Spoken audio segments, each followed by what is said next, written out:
BioWare was known as a tyrant of the industry many years ago, and known for bringing narrative into unfamiliar genres, such as multiplayer games with Baldur's Gate and Neverwinter Nights, and then they brought narrative and strategy into third-person shooters with Mass Effect. But now it feels like they flopped on doing the same thing with Anthem. But I have ragged on enough about Anthem and Andromeda on this channel. I think it's time we take a trip back in time to 2007 and talk about the good stuff trademarked. So please join me in this look back at Mass Effect. And just as a heads up, yes, there will be spoilers.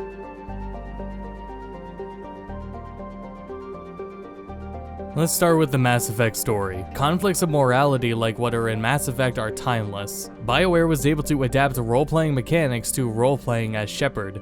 You decide his backstory and why he's famous, and no matter what, he's always a seasoned veteran. Humanity needs a hero, and Shepard's the best we've got. It's something you don't see too often, but I actually love when you don't play as an underdog or young and learning person. And at this time, there kind of seemed to be a trend of protagonists in games that were not underdogs. The cinematics at the time were groundbreaking. Mass Effect was known for its Paragon and Renegade system, which focused on different philosophies rather than good versus evil, and being indecisive or neutral led to less dialogue options.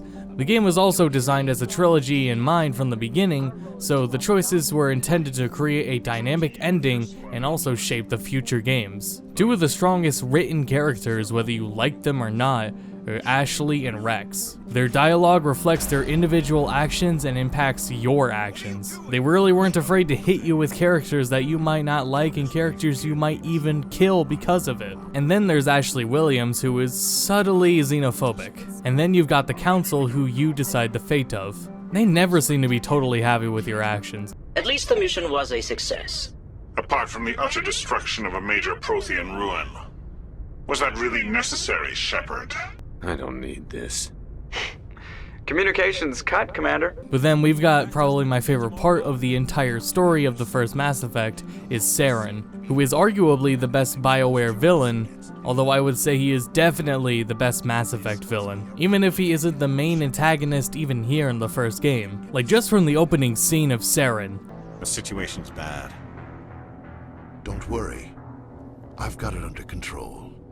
You get it all. There's no time to hear about him in passing. You have this sick design of his, but evil deeds. Saren's not really relatable, but you literally see his perspective because Shepard experiences the same things.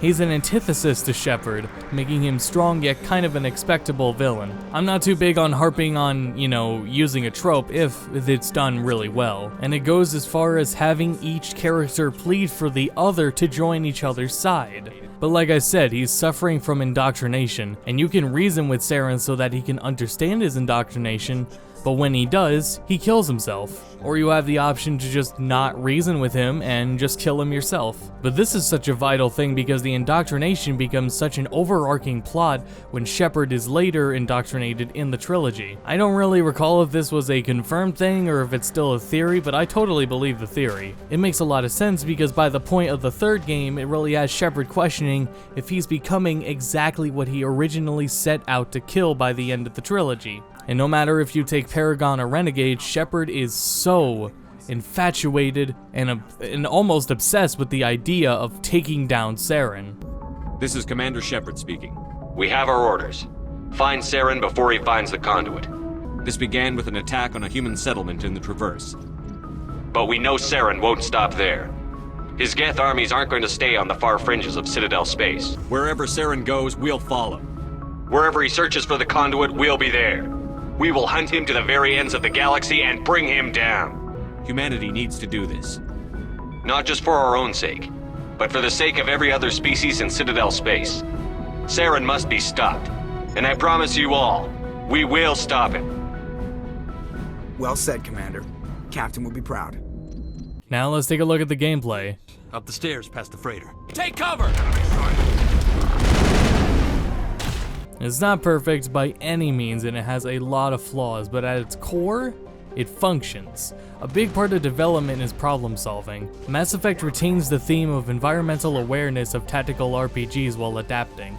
The game didn't have to release with a statement that said, hey, guys, sometimes things won't work, But I mean, if things were perfect, they wouldn't have, changed in later games anyways. But learning from past mistakes is still something Anthem didn't do. I digress, sorry, let's move on. Controlling your squad. Running and gunning will not work in this game.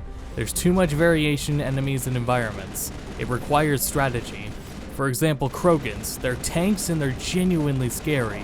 And their large health isn't their gimmick. It's that they get up close to you. Positional awareness is as important as weapons and shooting. So your AI teammates, they shoot really well and can cover for you when you're in cover. But they have really poor positioning if you're not taking control of them. BioWare had to adapt a turn-based mechanic like controlling a party into a third-person shooter, and they did this by letting you pause the game like a turn-based game, and then letting you move the camera while it's paused, which can be necessary for approaching. Take this example in the first mission, where there are two ways to approach this group. One way has more distance to it, but the other puts you closer to the bigger threat. And consider this, you're stuck with an over-the-shoulder camera, as opposed to an isometric camera, so you inherently see less. So most gunfights are in areas where you can see overhead first, are introduced in cutscenes, flat areas, or you've previously walked through them before. Not always the case, but it is the case with most firefights. My main point is that even fundamentally at its core with Mass Effect, both its story and its gameplay are the result of BioWare's understanding of how to adapt what they know into unfamiliar genres. Thank you for watching. I was considering taking a look at 2 and 3 because I have more positive things to say about them as well.